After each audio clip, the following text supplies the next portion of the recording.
मुंबईत उंदीर घोटाळा, बीएमसीचा कोट्यवधींच्या निधीवर डल्ला, उंदीर मारण्याची मोहीम संशयाच्या घेऱ्यात, घरात धुडगूस घालणाऱ्या उंदरांमुळे मुंबईकर हैराण आहेत. त्यामुळे उंदीर मारण्यासाठी महापालिकेनं मोहीम हाती घेतली. मात्र या उंदीर मारण्याच्या मोहिमेतच घोटाळा झाल्याची चर्चा रंगली. कारण मुंबई महापालिकेने अवघ्या 6 महिन्यात तब्बल 2.5 लाख उंदीर मारल्याचा दावा केलाय.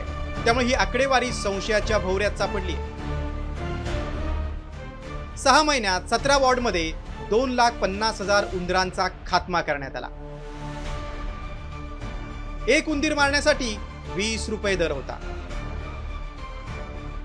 टार्गेटपेक्षा जास्त उंदीर मारल्यास 22 रुपये दर. 5 वॉर्ड मधील उंदीर मारण्यासाठी पालिकेचा तब्बल 1 कोटी रुपये खर्च झालाय. 5 वर्षात महापालिकेचा उंदीर मारण्यावर तब्बल 23 कोटींचा खर्च आहे. महापालिकेच्या दाव्यानंतर अजूनही मुंबईत गल्लोगल्ली उंदरांची टोळी दिसते. मात्र महापालिका लाखो उंदीर मारल्याचा दावा करते. त्यामुळे मुंबईचे पालकमंत्री आशिष शेलार यांनी महापालिकेच्या आकडेवारीवर संशय व्यक्त करत चौकशीचे आदेश दिले. चूहे मारने की विषारी दवाएं पूरे मुंबई में फैलाते हैं. उन्होंने ये कहा कि भाई हम लोगों के घर में चूहे नहीं आए, उसके लिए पिंजरा सापड़ा जिसको कहते हैं ट्रैप, वो देते हैं. भाई कितने घरों में दिया? कई हजार घरों में दिया. उसको ट्रेनिंग भी हमने दिया, ये बीएमसी कह रहे हैं. तो इसकी इंक्वायरी मैंने लगाई है. इसको बेनकाब करने का काम हम करेंगे. दरवर्षी महापालिका लाखो उंदीर मारल्याचा दावा करते. मात्र ही मोहीम कागदी घोडे नाचवण्याचा प्रकार आहे की खरंच उंदीर मारले जात आहेत, हा मोठा प्रश्न आहे.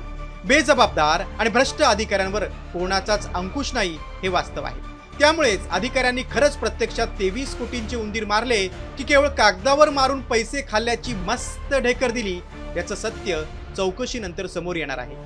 उंदराला मांजर साक्ष या म्हणीनुसार या घोटाळ्यातील अधिकाऱ्यांना लोकप्रतिनिधी ही पाठीशी घालणार का, याकडे सगळ्यांचं लक्ष आहे. ब्युरो रिपोर्ट, साम टीव्ही न्यूज. आता isakal.com आहे देशातील नंबर 1 ची मराठी न्यूज वेबसाईट. प्रत्येक अपडेटसाठी isakal.com ला नक्की भेट द्या.